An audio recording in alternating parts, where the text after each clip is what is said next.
Varian baru COVID-19 yang bermutasi dari luar negeri kini dipastikan sudah masuk ke wilayah Indonesia.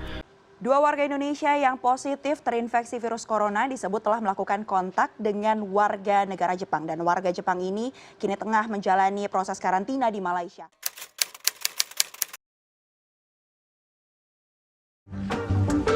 Mewabahnya corona ke sejumlah negara membuat Badan Kesehatan Dunia (WHO) menetapkan wabah virus corona atau COVID-19 sebagai pandemik. Direktur Jenderal WHO telah menetapkan COVID-19 sebagai pandemi global. Lalu apa sebenarnya pandemi dan juga apa dampaknya ketika status ini atau status pandemi global ini sudah diumumkan?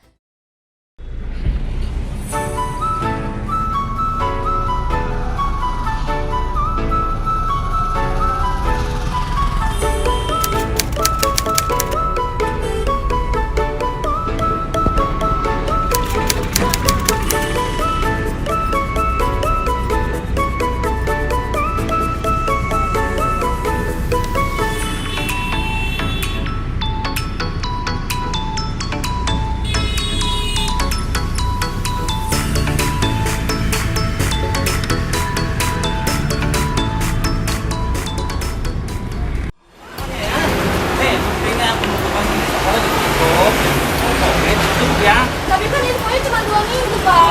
Udah masuk lagi, Pak. Ini aja, baca ya. Udah ya. Coba ya, itu ya. Gak bisa, udah coba betul ya. Ya, betul ya. Nih, baca ya. Ya.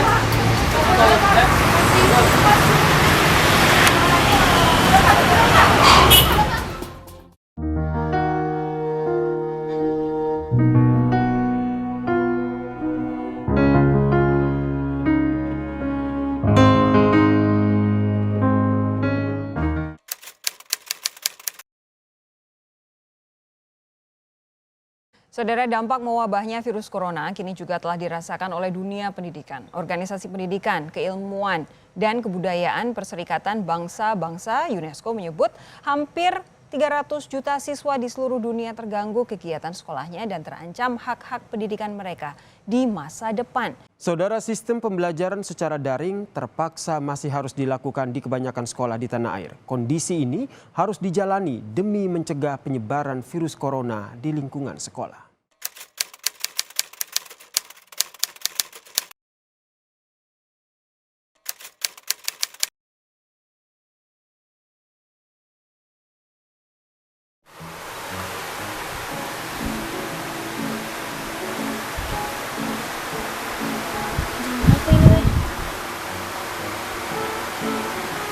Udah telat, guys.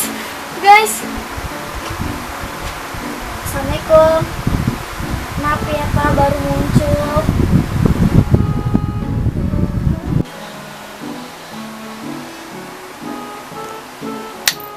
Ih, lama banget sih nih guru. Gita baru datang. Dari mana aja? Itu udah nungguin lo dari tadi.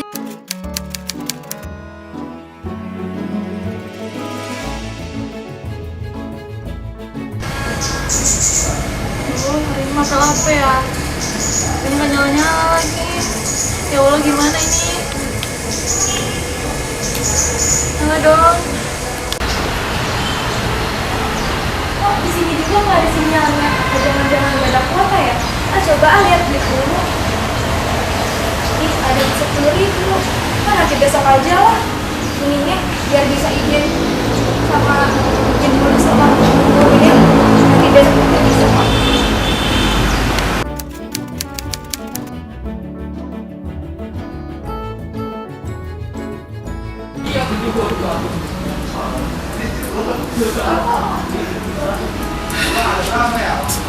Gimana ya?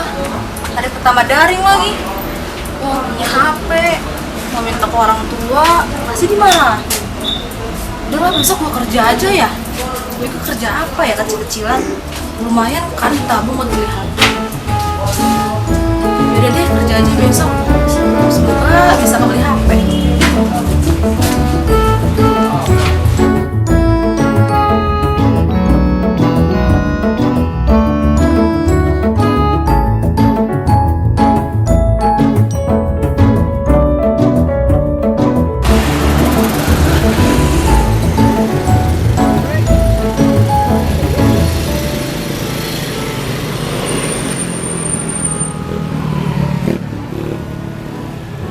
Apa sih Kak? Ini loh Ma, tugas udah banget bantuin kakak dong. Mama sibuk beneran nanti ini ya, Mama ke pasar dah. Assalamualaikum. Kita tahu, orang tua kita kalian sama sekali.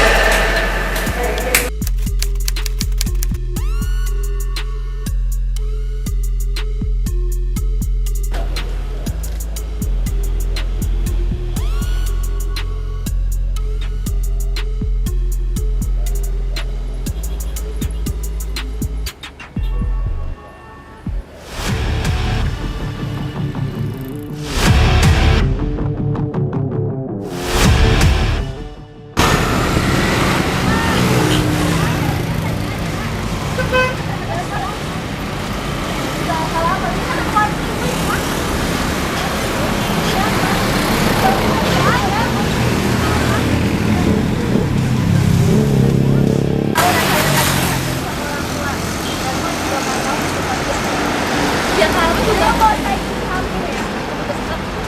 Kalian gak usah kayak gitu. Saya juga sama kayak kalian. Saya gak punya orang tua, saya kerja sendiri loh. Kalian kan masih punya duit kan? Kalian masih bisa makan, bisa makan sih. Gak mau kalian gak sekolah ya? Jadi kalau tadi kemarin kenapa gak ikut Zoom? Kemarin kalian udah telat ke Zoom-nya. Ya kan? Oh, kalian dari mana gimana nih?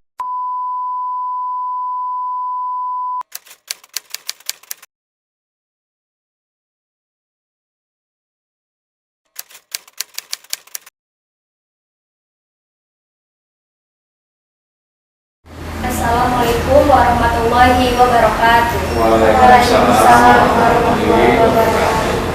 Selamat siang dan salam sejahtera. Dalam kesempatan yang baik ini, mari kita bersyukur kepada Allah SWT yang telah memberi kita kesempatan bisa bertatap muka dengan kepala sekolah SMAN 1 Ciluas. Saya mewakili para teman-teman untuk menyampaikan tawaran solusi penanaman karakter siswa. Saya izin bertanya Pak, bagaimana sikap dan pandangan Bapak mengenai pembelajaran jarak jauh ini? Ya, kita saat ini dihadapkan dengan kondisi yang tidak kita duga, yaitu dengan adanya COVID-19. Tentunya kegiatan ini terkait juga dengan dampaknya berkaitan dengan kegiatan pembelajaran ya, atau PJJ atau pembelajaran daring yang tentunya ada dampak positif dan negatifnya. Ya, dampak positifnya memang apa itu namanya? Ada kreasi yang muncul dari bapak guru termasuk dari siswa dalam manfaatkan teknologi informasi. Nah, tapi sebaliknya dampak negatifnya juga luar biasa ya, terutama bagi siswa. Kalau bapak itu guru, dampak negatifnya kurang tidak terlalu signifikan ya. Dampak negatifnya bagi siswa terutama penggunaan teknologi informasi yang dalam tanda kutip kadang-kadang disalahgunakan oleh siswa untuk mencari atau menggali informasi-informasi yang tidak berkaitan dengan kegiatan pembelajaran. Yang kedua juga terkait dengan waktu dari siswa yang banyak berada di rumah, itu tentunya memberikan peluang yang luar biasa bagi siswa untuk manfaatkan informasi-informasi yang tidak berkaitan dengan kegiatan pembelajaran, sehingga itulah yang nanti akan berdampak terhadap siswa itu sendiri, terutama dampak yang sifatnya dari sementara Bapak Ibu guru kan tidak bisa mengontrol siswa secara langsung. Kontrol siswa sekarang terbalik. Kalau dulu kontrol siswa belajar itu ada di guru dengan pembelajaran yang tatap muka, nah kalau sekarang kontrolnya ada di orang tua. Jadi saya kira gambaran pembelajaran jarak jauh baik khususnya di SMA Ciluas maupun di sekolah-sekolah pada umumnya. Jadi intinya dampak negatifnya ya terutama terkait dengan pemanfaatan teknologi itu yang pasti banyaknya. Tergantung kitanya bagaimana bisa memanfaatkan teknologi untuk menggali informasi yang kita punya. terima kasih sebelumnya Kak. Saya juga ingin mengajukan informasi dari permasalahan yang terjadi pada teman-teman saya di lapangan. Ya. Banyak sekali kejadian seperti munculnya kenakalan pemuda atau kejadian-kejadian yang lain. Maka kami ingin mengajukan tawaran solusi kepada Bapak untuk penguatan karakter pemuda. Menurut kami, solusinya ada dua Pak, yaitu solusi penguatan karakter dan pendekatan sistematis. Menurut Bapak bagaimana? Ya, nanti dijabarkan apa yang anakmu sampaikan, solusi atau gagasan disampaikan, dan itu merupakan sebuah gagasan yang memang bisa atau perlu ditindaklanjuti terkait dengan dampak terhadap siswa berkaitan dengan kegiatan pembelajaran jarak jauh. Ya, saya kemudian tahu solusinya seperti apa dan dikemukakan atau yang disampaikan oleh siswanya. Kalau dikemukakan kenapa tidak, kalau bisa kenapa tidak, jadi itu. Baik Pak, terima kasih. Sebelumnya saya mohon izin berpendapat dan memberikan solusi kepada Bapak untuk sekolah ini, terutama untuk penguatan karakter secara sistematis. Menurut saya, penguatan karakter secara sistematis ini ada 3 poin Pak yang harus ditingkatkan lagi di dalam sekolah kita. Menurut saya yang pertama itu sekolah harus memasukkan pembelajaran kurikulum lokal ke dalam pembelajaran siswa, agar siswa bisa belajar lagi tentang sejarah lokal, kebudayaan lokal, dan kearifan lokal. Dan itu penting banget Pak buat menumbuhkan karakter yang ada di diri siswa masing-masing. Nah, selain itu juga saya mau ngasih solusi lagi yang poin kedua, itu tentang sekolah juga harus memberikan program karakter ini ke dalam organisasi kesiswaan seperti OSIS atau yang lain-lain gitu Pak. Nah, organisasi kesiswaan ini penting banget untuk siswa yang ada di dalam organisasi itu, supaya di tempat itu juga organisasi itu juga yang bisa memberikan dan memanfaatkan kekeluargaan dan bisa menimbulkan karakter ke dalam diri kita masing-masing, dan bisa menimbulkan gitu kan Pak. Nah, menurut saya poin yang ketiga juga ini Pak sangat paling penting Pak. Selain sekolah terfokus ke dalam kesiswaan atau ke pelajar, sekolah juga harus fokus ke dalam guru dan semua staf atau usaha, agar para pelajar bisa bekerja sama dengan guru untuk meningkatkan karakter yang lebih baik lagi. Itu juga bermanfaat buat kemajuan sekolah kita, agar sekolah kita bisa lebih timbul dan bisa membuktikan kepada sekolah lain bahwa sekolah kita juga bisa meningkatkan karakter yang baik. Itu aja Pak, terima kasih. Ya, saya kira gagasan itu ya gagasan yang sangat-sangat baik. Pada intinya kan ada 3 poin ya, yang kalau saya tangkap. Yang pertama terkait dengan berkaitan dengan kegiatan pembelajarannya dengan di muatan lokal. Yang kedua terkait dengan kegiatan siswa, ya baik itu OSIS maupun ekstrakurikuler.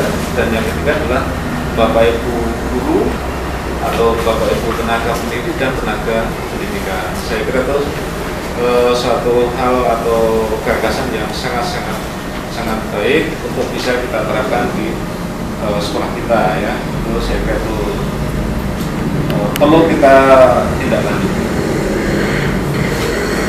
Terima kasih Pak. Sebelumnya saya ingin ajukan penguatan karakter yang kedua, yaitu pendekatan kolaborasi organ Pak, seperti untuk dapat memasukkan penguatan karakter kurikulum lokal, yaitu dengan cara pembelajaran teman sebaya Pak, yang mengajarkan tentang kearifan lokal, sejarah lokal, budaya lokal, dan sebagainya. Bapak, bisa saya tambahkan sedikit informasi tentang solusi penguatan karakter dengan pendekatan kolaborasi organ, seperti aktivitas organisasi kesiswaan, yaitu dengan membuat program bersama dan pembinaan kebangsaan terhadap guru dan tenaga pendidikan.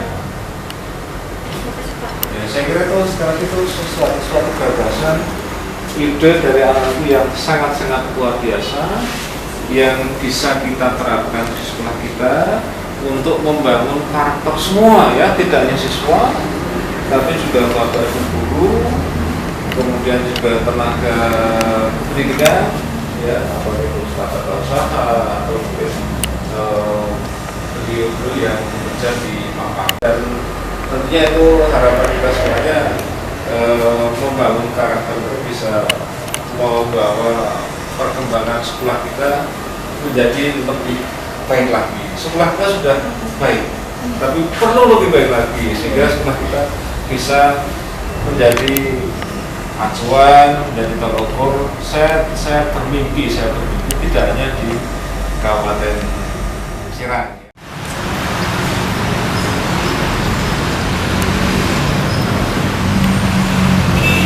Negara Kesatuan Republik Indonesia memiliki undang-undang yang mengatur segala hal tentang dunia pendidikan. Salah satunya adalah Undang-Undang Nomor 20 Tahun 2003 tentang Sistem Pendidikan Nasional. Membentuk generasi muda yang berkepribadian memerlukan karakter. Tanpa karakter, orang-orang akan melakukan hal-hal yang negatif. Karakter merupakan hal yang membedakan diri kita kepada orang lain. Pendidikan nasional berfungsi mengembangkan kemampuan dan membentuk watak serta peradaban bermartabat dalam rangka mencerdaskan kehidupan bangsa.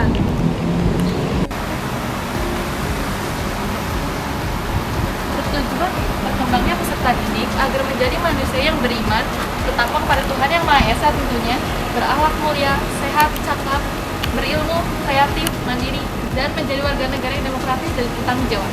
Terima kasih. Karakter diperlukan untuk membentuk kepribadian. Salah satunya tanggung jawab. Tanggung jawab merupakan rasa hormat dalam menjalani kewajiban. Dengan adanya tanggung jawab, siswa akan menghormati orang tua, jalankan kewajiban belajar, serta menjaga perilaku dalam bertindak.